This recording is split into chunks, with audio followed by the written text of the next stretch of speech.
The Chief of Staff of the U.S. Air Force decided that he would personally intervene in the recruiting crisis affecting all of our armed services.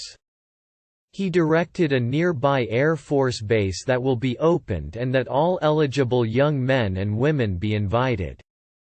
As he and his staff were standing near a brand new F-15 fighter, a pair of twin brothers who looked like they had just stepped off a Marine Corps recruiting poster walked up to them. The Chief of Staff walked up to them, stuck out his hand and introduced himself.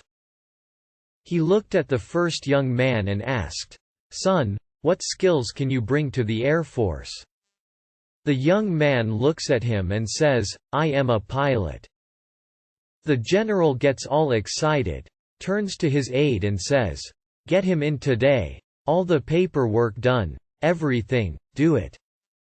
The aide hustles the young man off. The general looks at the second young man and asked, "What skills do you bring to the Air Force?"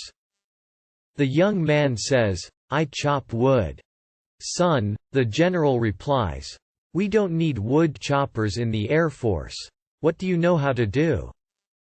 "I chop wood." "Young man," huffs the general, "you are not listening to me. We don't need wood choppers. This is the 20th century." "Well," the young man says, "you hired my brother." "Of course we did," says the general, "he's a pilot." The young man rolls his eyes and says, "So what? I have to chop it before he can pilot."